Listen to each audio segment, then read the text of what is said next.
தமிழ்நாட்டில் டாஸ்மாக் விவகாரம் தொடர்பாக அமலாக்கத்துறை மேற்கொண்டு விசாரணை நடத்த தடை விதிக்க கோரி டாஸ்மாக் நிறுவனம் மனு தாக்கல் செய்திருக்கிறது. தொடர்பான விரிவான விவரங்களை செய்தியாளர் சுரேஷ் வழங்க கேட்கலாம். சுரேஷ், வணக்கம்.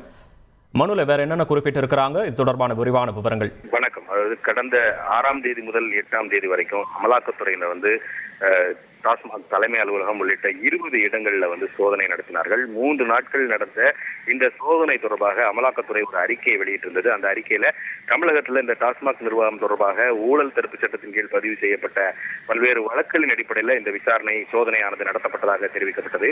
டாஸ்மாகில் மது பாட்டிலுக்கு நிர்ணயிக்கப்பட்ட விலையை விட கூடுதலாக 10 ரூபாய் முதல் 30 ரூபாய் வரைக்கும் வசூல் செய்தது, டாஸ்மாக் அதிகாரிகளுக்கு மது ஆலைகள் லஞ்சம் கொடுத்தது, அதேபோல கொள்முதலை குறைத்து காட்டியது, பணியிட மாற்றம், பார் உரிமம் ஆகியவற்றுக்கு லஞ்சம் பெறப்பட்டது போன்றவை இந்த சோதனையின் போது கண்டுபிடிக்கப்பட்டதாக அமலாக்கத்துறை தன்னுடைய அறிக்கையில் தெரிவித்திருந்தது.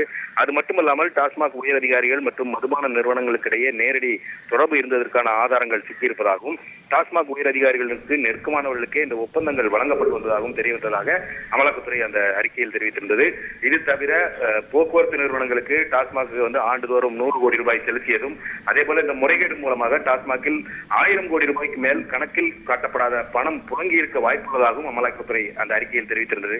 இந்த நிலையில அமலாக்கத்துறையினர் இந்த நடவடிக்கைக்கு எதிராக டாஸ்மாக் நிர்வாகம் சென்னை உயர்நீதிமன்றத்தில் வழக்கு தாக்கல் செய்திருக்கிறது. அந்த மனுவில் மாநில அரசுடைய அனுமதி இல்லாமல் டாஸ்மாக் விவகாரம் தொடர்பாக சட்டவிரோத பணப்பரிமாற்ற தடை சட்டத்தின் கீழே நடவடிக்கை எடுக்க தடை விதிக்க வேண்டும் என்ற ஒரு கோரிக்கையானது முன்வைக்கப்பட்டிருக்கிறது. அதே போல விசாரணை என்ற பெயரில் டாஸ்மாக் நிறுவனத்தினுடைய அதிகாரிகளையோ ஊழியர்களையோ துன்புறுத்தக்கூடாது, அதற்கு தடை விதிக்க வேண்டும் என்றும் கடந்த 6ஆம் தேதி முதல் 8ஆம் தேதி வரைக்கும் நடைபெற்ற அமலாக்கத்துறையுடைய சோதனையும் அதில் பறிமுதல் செய்யப்பட்ட ஆவணங்கள் பறிமுதல் செய்ததையும் சட்டவிரோதம் என்று அறிவிக்க வேண்டும் என்ற ஒரு கோரிக்கையும் இந்த மனுவில் முன்வைக்கப்பட்டிருக்கிறது. இந்த மனு விரைவில் விசாரணைக்கு வரும் என்று எதிர்பார்க்கப்படுகிறது.